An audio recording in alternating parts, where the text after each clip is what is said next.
maamul goboleedka Khaatumo ayaa ku guuleystay inuu gacanta ku dhigo kastamka waqooyi ee magaalada Tukaraq ee gobolka Sool kaas ay hore uga arrimin jireen isla markaasna ay cashuuraha gaadiidka kaga qaadi jireen maamul goboleedka Puntland kadib kulan muddo dheer soconayay oo maamulka Khaatumo ku yeeshay caasimadda Taleex bilihii la soo dhaafay ay isla qaateen in guud ahaanba deegaanada Khaatumo ay markaasi laga hirgeliyo maamulka Khaatumo tanana waxa ay ka tahay talaabooyinka maamulka Khaatumo uu kaga saarayo deegaanadiisa maamulada Puntland iyo Somaliland wafti isugu jirta wasiiro ay kamid ahaayeen wasiirka xigeenka wasaaradda arrimaha bulshada ahna kusimaha wasiirka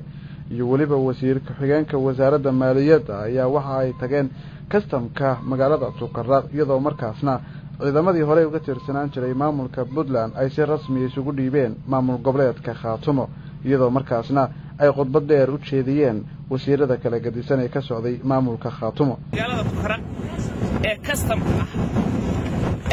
waxa weeyaan aad iyo aad baad u mahadsantihiin waxaan idinku soo dhaweynaynaa walaalnimo waxaynu isku soo dhaweynaynaa wada shaqayn waxaynu isku soo dhaweynaynaa iskarabsi waynu ogtihiin waad ka mid ahaydeen waad ka warqabtaan in maamul goboleedka Khaatumo deegaanada SSC loo oran jiray ay 12 sano wada go'aansadeen waxaynu u shaqaynaynaa dalkeena iyo dadkeena waxaynu ka wada shaqaynaynaa amniga waxaynu nahay maamul nabadgeliyo hadalka hadeer badin maayo sidaad noo soo dhaweyseen aad noola shaqayseen aad iyo aad baanu idinka mahadcelinaynaa waajibkiina iyo roolka aad leedihiin waanu gudi doonaa insha Allah biidnillaahi kariim waxa inoo ballan ah inaynu nabadda ka shaqayno deegaanada dhexdeena iyo deris maamul goboleedka Puntland State of Somalia iyo maamulka Khaatumo waxa ka dhaxaysa walaalnimo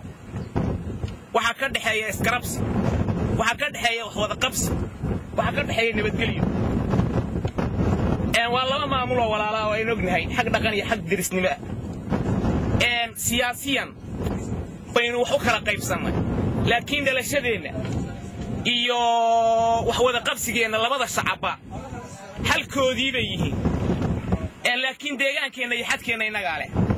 geestooda qaar ka mid ah saraakiisha ciidamada booliska ee hore uga tirsanaan jiray Puntland oo iyagu isu soo dhiibay maamulka Khaatumo ayaa waxa ay saxaafadda u sheegeen annagu waxaanu ahay ciidankii booliska ee gobolka Sool ee Puntland waxaanu joognay kastankii Tukaraq oo deegaanka iyagu ahaa dhammaantaya halkaasaanu deganayn 3 saldhig ciidankood ayaa naga maqan intayadii kale halkaanu ku dhamayn isla mar ahaanta annagu waxaanu ahay rag dhulbahanta ilaa maalintii laascanood la qabsaday waxaanu deganayn ilaa cadaada habeeba meel baanu fadhinay halka cadawga hortiisa baanu fadhinay anaga ugu horeynay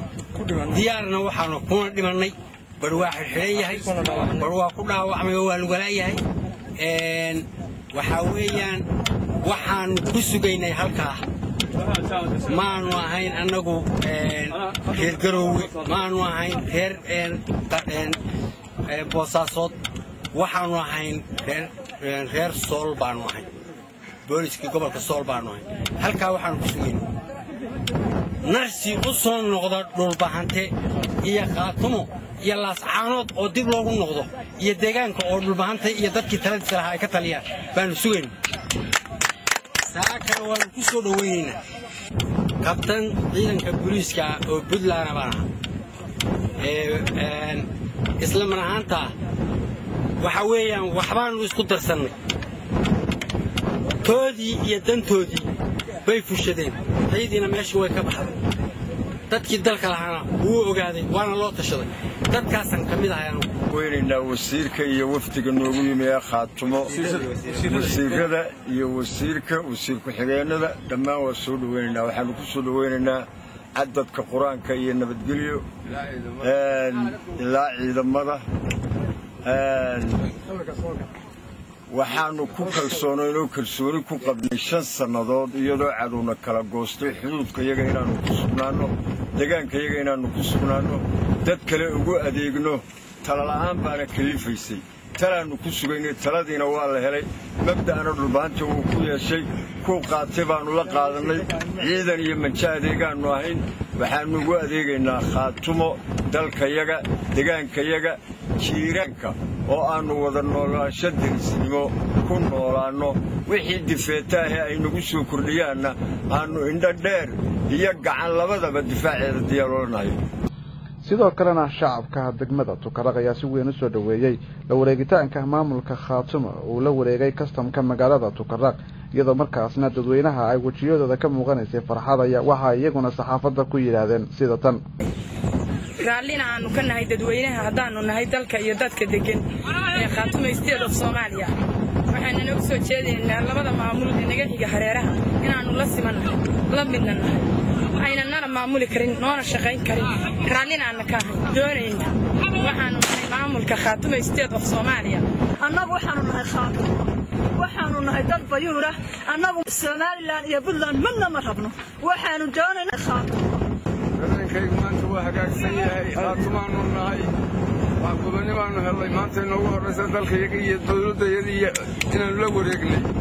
isku soo wada duub oo arrinkan ayaa ahaa mid in dhawaalaba ay ka warsugayeen shacabka deegaanada Khaatumo isla markaasna kastamkan uu yahay mid halboolo oo ah ilaha dhaqaale ee maamulka Khaatumo maxamed cismaan cabdinuur telefishinka caalamiga Soomaali Saad magaalada Tukaraq ee gobolka Sool